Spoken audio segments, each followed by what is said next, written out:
Good evening, class. This is Professor York again, and this is the third in our Elements of Good Marketing Plan series.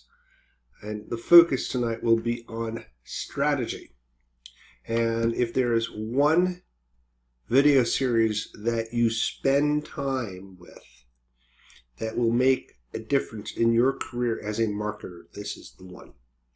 So strap in, stay tuned. And let's progress through this, because I think there's some really neat things that you're going to be able to take away from it. Okay, so our focus in our series is strategy. So we're going to talk about it.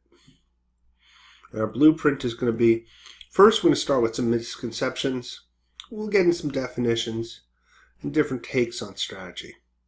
Then we'll get into this whole thing about positioning and concepting, which is very important because I find it just is amazing how so many folks will create a logo or create a wine label, before they've really thought about positioning and concepting. Then finally, we'll wrap up with go-to-market, channels, funnel, and pricing. So some of the stuff you'll see in here, we've touched on, but I'm put it in perspective, and it'll help set you up for really thinking about the tactical piece, which will be our final presentation. So, most see strategy as ready, fire, aim. It is amazing, and that's because they're tactical. Let's do something. But that's not strategy, okay? And what it translates up with is, here, as you see in this cartoon, all these different things tactically. Tactics first, then strategy. Let's throw stuff against the wall and see if it sticks. It's amazing. And some of these people are thought as being fantastic marketers. I beg to differ, because it nets you not very much. Without having good focus, without having a true path, you are really throwing darts with a blindfold. And at the end of the day, it's a lot of waste of time and, in particular, money. So what is strategy? Think about it. How do you define it? What I find is interesting is this is probably one of the most misunderstood and abused term in marketing. I have people come forth with all these great tactics and they talk out their strategies, but they're not. Okay? The key thing to realize is that strategy is up here in your brain. What you're thinking about, how you're going to attack the business. Tactics are the execution and the programs that are there. So, as a marketer, you want to be thought as, first and foremost, is a thinker. To be able to lay out, what are we going to do that's right? And then, based on the paths that we're taking, what are the tools? And we'll get into that a little bit further in a second. So, way to define the brand and company's direction is what strategy is all about. So I have some pictures here, and I'll tell you how to work through this. So say on the right-hand side, we want to go home. Well, there's a few different routes that you can take home. And there's a few different ways that you can walk. And I remember I was sitting in a marketing meeting with an advertising exec, and he sort of helped us really understand what strategy is. So strategy is the path that you take home. And that path could be interstate highway, it could be a walking path, it could be a canal, it could be, an airline route. Okay, but that's what I call the bigger picture. What is the path that you're going to take to approach your marketplace? And once you've got that square, then as you see on the left-hand side, then you decide, I'm going to use this path. Well, what am I going to use on this path? It may be I need to have a particular automobile. or different types. And that's your tactics are there. I could do a Ferrari, but I also could use a Yugo. If I'm on a path, well, I could be walking, I could jog, I could ride a bicycle. So those are ways, those are tactics to get you down that path. On a canal, it could be a rowboat, it could be a motorboat, it could be on a jet ski. Okay, so that's a way of sort of putting perspective in terms of differences in terms of strategy and tactics. Let's go further. And strategy is based upon the type of market you are in. So in previous lecture, I talked about in the situation analysis, what market are you in? Are you in an established market? Big, large? You're going to be playing what we call the gain share market, targeting against someone else's position and value proposition and weaknesses and trying to, for a better word, steal share. Many times this is a business that's dominated by few and highly fragmented, few big players, and the markets can be highly fragmented, so you have to be very focused. Then there's new markets. We call these blue oceans, in contrast to the red ocean that we had in the established market, which is about stealing share. Blue ocean is, you're not stealing share, you're creating the market. And you may find that you have to develop these users, educate these users. You may find that you have what we call a hockey stick phenomenon, because year one you might get the early adopters, and it may take 2 more years to get really to the early majority. Okay, so blue ocean's another market and strategy that you may want to, depending on what product and business model you have. Then there is what we call resegmented. And resegment sort of is a variation on the established market, but basically what you're doing is you're establishing a niche or specialty. You're identifying a certain customer that has a need. This is like where Creighton Christensen talks about disruptive marketing. So in essence, where traditional companies may be in their innovation, looking at continuous innovations where they tack on a new feature and benefit, or they extend the brand with a line extension. A resegment market flips it upside down. And can you name a few examples? Southwest, Uber, Airbnb. Okay. Last but not least is a clone market, where you may have a market here in the US, but you might decide to take that market over into Asia, Africa, South America. We see that in the telecom business, especially in the cell phone business, which started here, but really took off in developing nations. So think about that. Also, in terms of clone market, there's things that we do here in the US that folks will take into China. Okay, so it's sort of copying what here, but now competing with the actual players in the U.S. market, which is really seen as one of the most robust and competitive and lucrative markets, is go after another market. We're doing that with our MD Eye Care business. Rather than competing in the U.S., we're actually taking the model and the value proposition, addressing Latin America. So I worked for a gentleman whose name's Mike Savin. He actually was a Stanford PhD, and I worked in Epogen marketing for him about 25 years ago.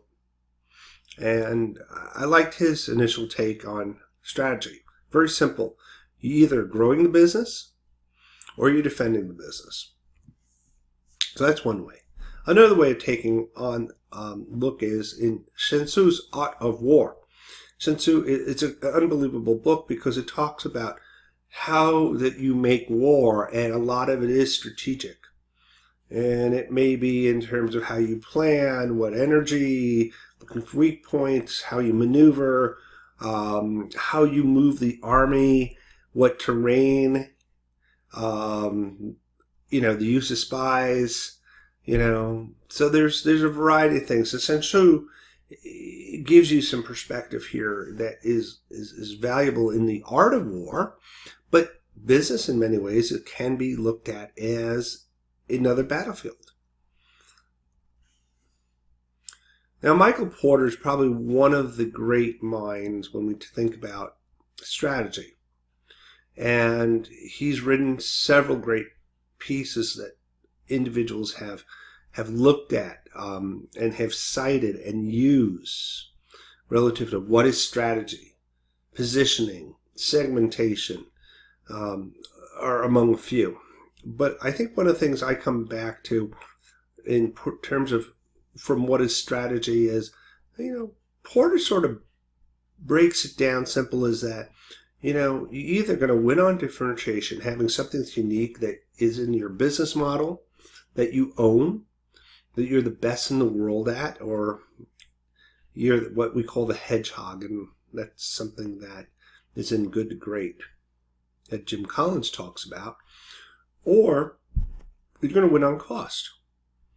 And then this 2x2 map, this gives you a sense of how different companies may lay out based on what their core strategy is. And you may use this as a really good tool to think about what your product and your company, how it fits versus competitors. Is it a price leader or is it a highly differentiated product? I mentioned about Clayton Christensen from Harvard as well.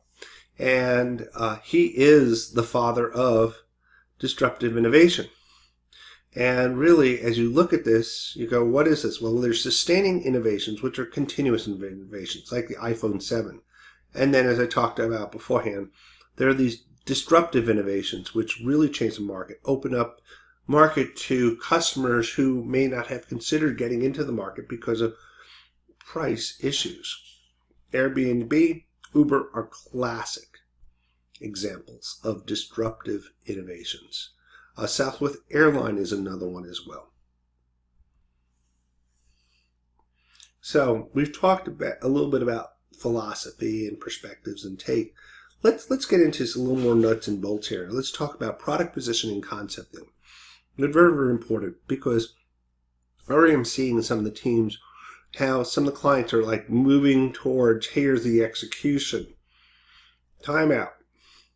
Before you run, you gotta crawl, and then you gotta walk, and then you can run.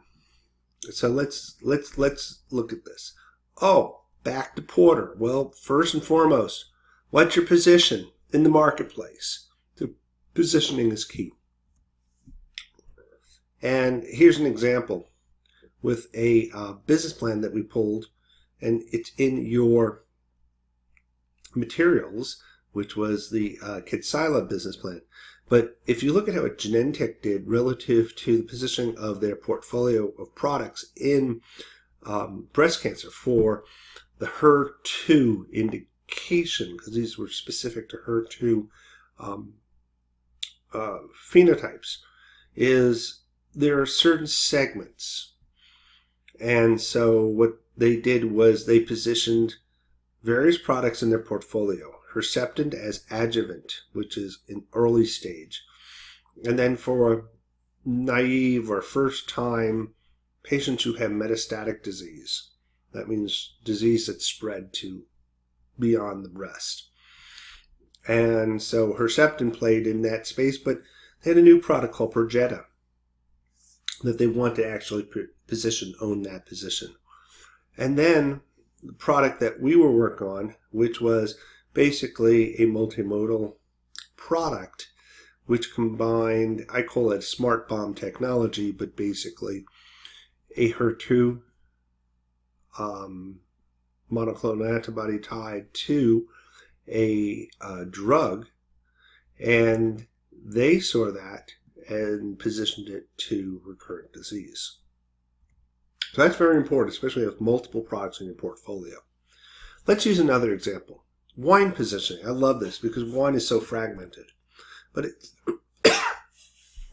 as you look through these different bottles, you have Two Buck Chuck on the left, okay, at $2. They have Kendall Jackson, which has probably been one of the most successful Chardonnays, very consistent, sells in the $10 to $12 price point. And then there is the Perfect Wine, Saxon, which got top rating. I think it was in, I want to say last 6 years, #1 wine, this Wine Spectator. And then there's Screaming Eagle, which is just outrageous. It's $1,000 plus Cabernet out in Napa Valley. So what about these different positions that you can think of? And who are they positioned for? And this is very critical, especially in this fragmented marketplace, which is the beverage marketplace, which is the bigger market, but then just specific in the wine marketplace. So it really begs you to start thinking about value proposition, which is the job to do. What are you bringing to the customer? So as you see in this cartoon, I may have shared this beforehand, where you have this individual who lists all these great features and its benefits, and it's like, hey, it does it all. Well, that has not clearly defined. In fact, if you go back to Porter, it's sort of in the middle. It's trying to be everything to everyone, and when you are not, you're not very clear on what value you're providing to a specific audience. So one of the things that I think is very important, and this I would memorize, because this is what we call a universal selling proposition, or we've used this, and I've seen in business school classes, I've seen it in marketing plans, is what we call the positioning statement for target customers who have a problem. So customer, problem, product, solution. Enter our product. That provides, boom, a benefit. Unlike the competition, our product and the competitive differentiation. This is great for if you're going to have to do an elevator pitch. But this is what a positioning statement is. And so in essence, when you talk to your clients, you really need to dial it in very clearly so they understand their value proposition. And tying in is the Bain triangle in terms of what type of benefits are there. Are they social? Are they life-changing? Are they emotional? Are they functional? And really tie it in, because we get so caught up with features that we forget about the benefits. So again, it's not about the products and features, but it is about the job to do. Are you relieving a pain, solving a problem, or creating a gain? So what is a concept? If we go from product, we go to concept, which sort of ties into this positioning issue. Positioning, concept, and concept is what I call that singular takeaway about your value proposition. And I'll get into it, but you're able to define it in 3 to 5 words. In essence, is you walk into the wall, and then you throw out the name of the brand, and you ask, what's the first thing that comes to mind when you mentioned it? Okay? The stars are spit, in front of your eyes, and go, boom. Starbucks. Consistent, reliable coffee. Boom. Comfortable place for friends. So you look at Honda. Friendly, reliable. Toyota. Reliable, trustworthy. So you think about BMW. BMW is going to be performance. So, that's concept. And that's one of the things that before you get into talking about messaging or logo, you got to get this right. So I'm going to give you an example here. And I'm going to lay it down in terms of the flow. So first let's look at the triangle, the arrow in the middle, in terms of the flow. So positioning leads to concept. Concept leads to your messaging. And messaging ultimately leads to execution. So let's use some examples to break it down. And I want to tie it also into the customer. So first and foremost is, let's talk about $2 Chuck on the top. So who's the customer? So it's going to be someone who's going to be on a little bit more limited income. Maybe a retiree, someone working class, wants to have something during the week type of wine. And you'll see that there's folks who fit in this space also with Frazia, as well as for Gallo wines. And actually what's so interesting is that $2 Chuck is a product of Frasio. And really, their whole positioning is cost leader, mass market. And that's their position in the marketplace. So go back to Porter's 2x2, you see them in the lower left-hand corner. Their concept is house wine and good value, unbelievably good value. And then translating for the house wine concept may be a wine for midweek. Basically, midweek is, you're not going to just drain a whole bottle. You're going to have maybe a glass. It goes bad next day. Okay, you toss it. Big deal. But you had, value for $2. And with the execution, if you look at the packaging of $2 Chuck, you find it's at Trader Joe's. Basically, it's available in bulk package. I see people walking out with cases of this. It has a plastic foil cover.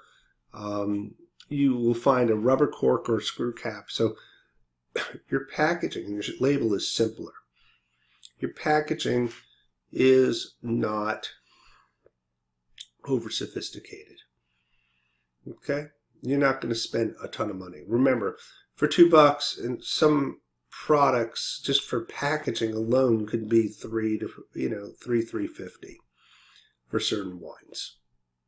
So let's contrast that with Saxum. Saxum is wine out of Paso Robles, which is very exclusive, very limited distribution. It is like Screaming Eagle. It sells well over $50 and probably approaching now $100. It's by invitation. It's for the Wall Street executive, the rich doctor. It's premium, it's differentiated, it's a true niche product. And as we shared in the previous slide, it's the perfect wine. And I like to think about messaging. Well, the perfect wine, it's just that. It is the wine, especially when you're looking for something extraordinary and unique for extraordinary times. And I think of the extraordinary times being like, last time I had a bottle of Saxum was New Year's. And what you find in the packaging is it's embossed. And the label and screen art of the bottle is very nice. It's very nice. It's a heavier bottle. The cap has a wax. That has a higher end cork. So you can see just in how it's packaged, and how it's delivered, and how sophisticated the label is. It screams higher price. And what's so funny is you go into some wineries, the way they're set up in terms of how their tasting rooms are. Cask sample is Dow. And there are folks who go in there and they feel like, because of just how everything's set up in the package of the place, and their position is more of a premium wine, people can drop $200 when they come in to visit and buy a case. So it's very important in terms of positioning, because you're looking at specific customers and delivering certain values. But if you don't put the stake in the ground and define that and message and build your execution around it, then you can get lost in the crowd. I'll give you another example of positioning. So, product that we worked on for Genentech was called Kadcyla, which was that antibody drug complex. We took core pieces of the position in terms of, it's the first out there for metastatic disease, and it's unique. It's, it is versus the standard of care. It's more effective and it's accessible, and comparative value versus other regimens. So we established that as part of this positioning statement. So let's talk about concepting. Very simple. Highly effective breast cancer smart bomb. And from that positioning and that concepting came down to core messages in terms of delivering targeted chemotherapy, standard of care versus this other treatment, and all the things that tie in from a scientific standpoint. And then the messaging about accessibility and comparative price, and I'll get into an example of how we did that. Last piece is what we call go-to-market. And that is going to be a concept that you may be familiar with already if you've taken 310 or if you've gone through the video that deals with the funnel. So we have a tool that we use in entrepreneurship. It's called the business model canvas. And I want you to concentrate on the right-hand side, because on the right-hand side, we deal with the value proposition of customers, as we've already talked about.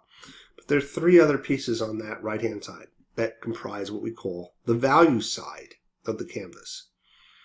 They're the customer relationships, which really ties in the funnel. How are we going to get, keep, and grow our customers?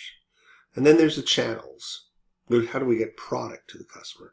And then there's revenue in terms of how do we extract value from the customer? So how we deliver, but then there's the other side, extracting, which pricing becomes a very key piece of it. Okay, the other side is what we call the operations efficiency side, which we're not going to cover in this lecture, but it is a topic for discussion later on in the class.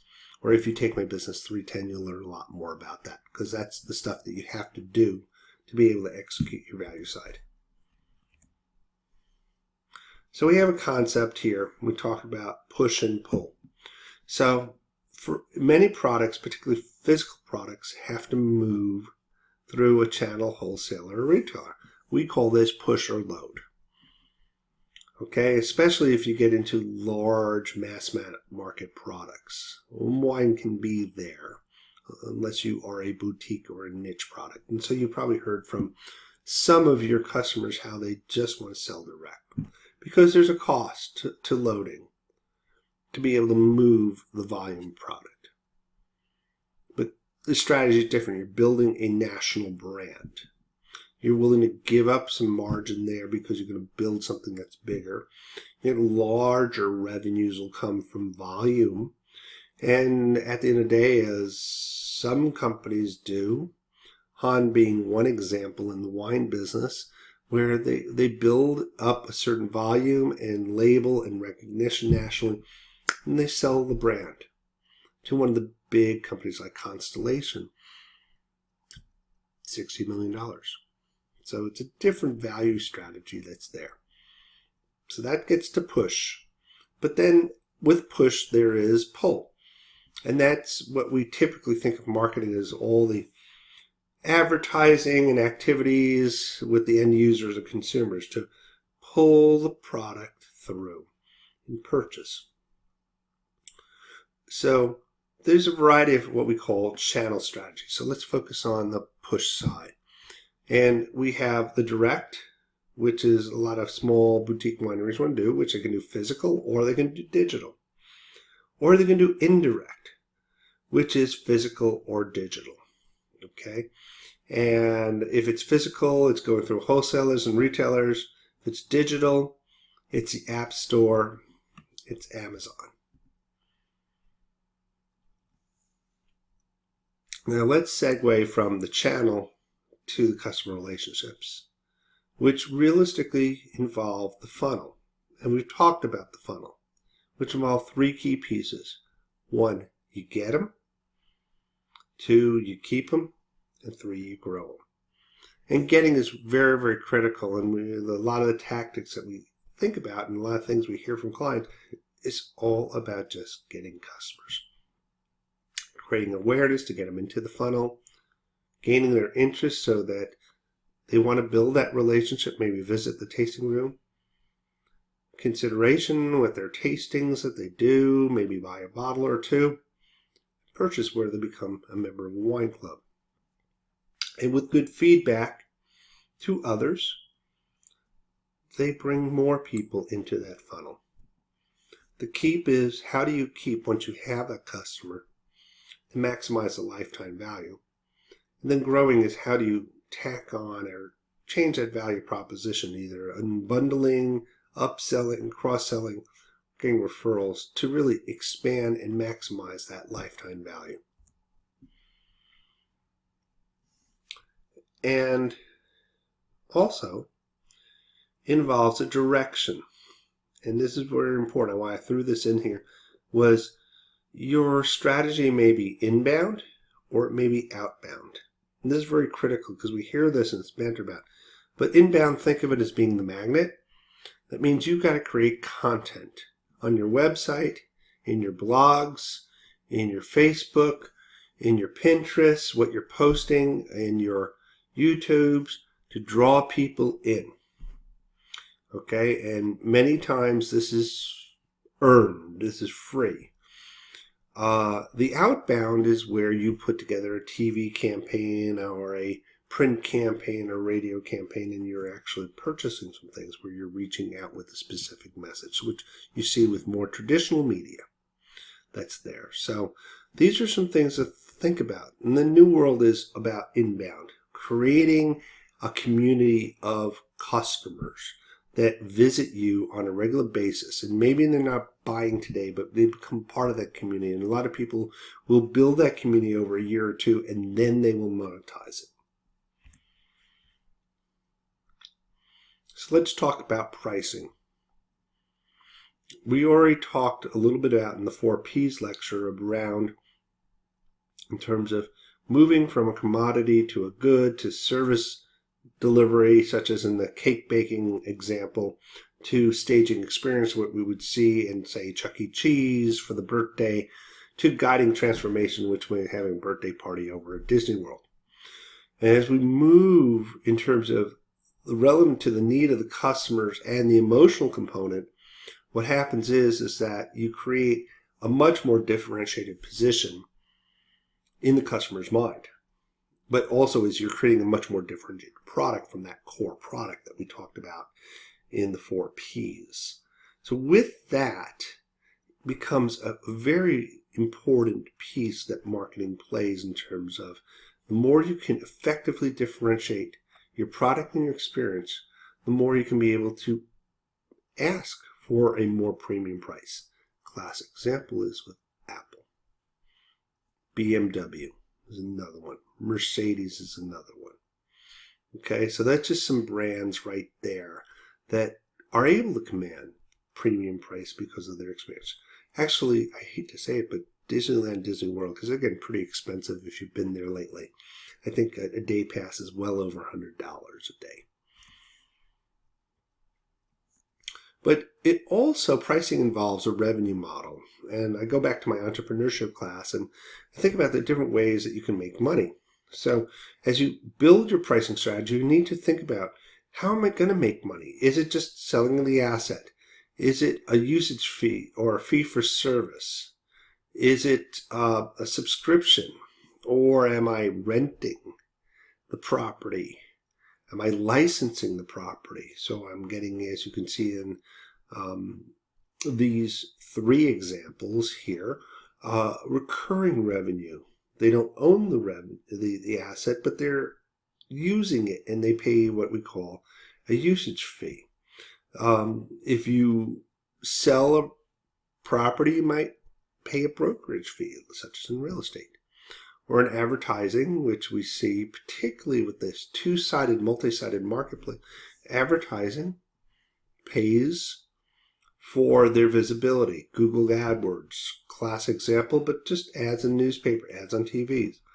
And that ties now to this 2-sided, multi-sided market where you may have one side, such as Google. Everybody gets Google for free, but what makes it work is the folks who are paying for the visibility through Google AdWords and Google Ads. And then there's what we call tiered membership as another model, such as with LinkedIn, where you might get just your basic membership for free. I see this also in SurveyMonkey. But if you want much more capacity, much more in terms of benefits and services, you're going to start paying stuff. And I see it with both these services where I started at basic, but I wanted more, and now I'm on a regular subscription, which is anywhere from, in their higher tier, is from $19 to $35 a month. But that pricing ties back to, let's get back to Porter. Here we're back to that positioning. One on differentiation. So you're going to have high price, limited volume, the Apple Store.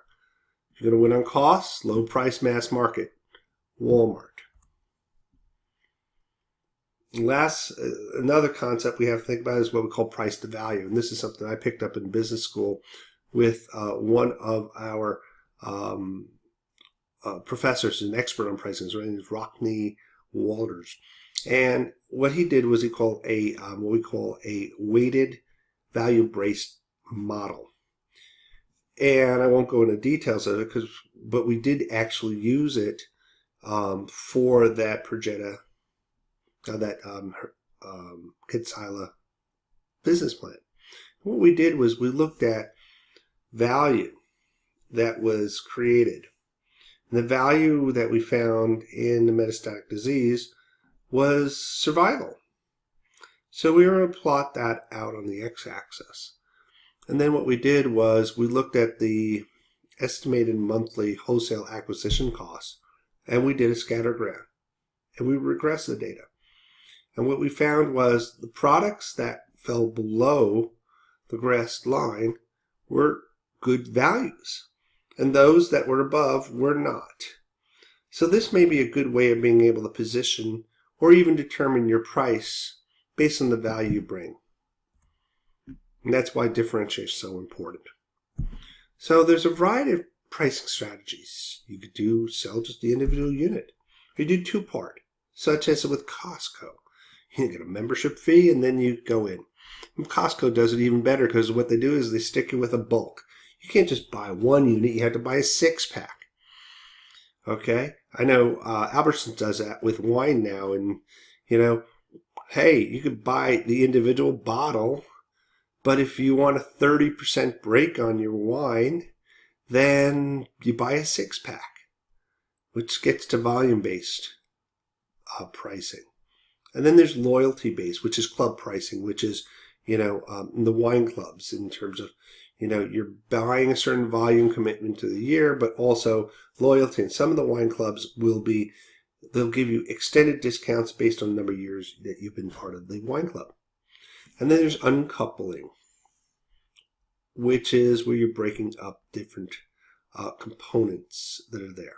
And then there's also, on the flip side, coupling, which is such as you see with TV, internet, and telephone that we see with some providers where they couple it together pricing, but they're maximizing the value out of that deal. We call that a package. And then sometimes they'll have seasonal pricing, especially when they have businesses that get a little slow in certain times of the year, or they know certain times of the year their supply is going to be greater. We see this typically more with perishable items, fruits, vegetables as an example. And last but not least is coupon-based. Groupon is a very good example, but where, in essence, a coupon-based price may be a part of a strategy to get customers in for their first experience, know what marketing tactics are working. So you might have seen where there's an advertisement that says use promotion code X and you will get a 2-for-1. I just saw this the other night with my pillow. So there we go. We got 9 pricing strategies there. Tying it here a little further is talking about customer tiers, because you're going to have different customers. And I thought this would be very relevant, particularly when we look at JB Doer. And you can look at customers and revenues on what we call a 2x2 matrix. And what you can do, just based on high and low, what you can do is start segmenting and allocating certain price discounts based on where those customers fit within this matrix.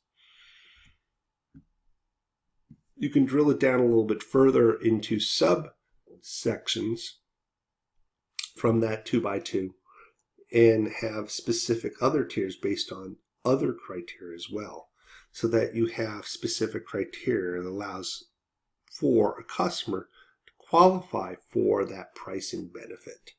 So this is a way to get control, especially when you have a lot of SKUs and you have salespeople who are just going in and plugging in prices. Here, we want to reward. Pricing is about a lever to reward certain behaviors. You're buying in more volume. You're buying because you're a loyal customer.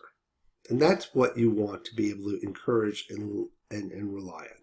The other piece would be first-time buyer. And we see this many times with, I love it, Dish TV or Direct TV. Really cheap teaser, comes in for a year, and then they've got you locked in, and then they start bumping that price up. So that's another approach that's there and from a pricing strategy. So I've given a lot. This has been a very involved lecture. Hopefully you've gained perspective relative to strategy, and strategy is not as simple as people like to make it out. There's a lot of pieces and components, but it is not tactics, which we'll deal with in our next lecture. And the bottom line is that if you really think about and you do your strategy well, what you realize is that you'll pick and do less things, but on the tactical side, but you do them smarter and better and more effectively. So with that, I bid you adieu. Have a great evening. Thank you for your time and attention. I'll see you in class soon.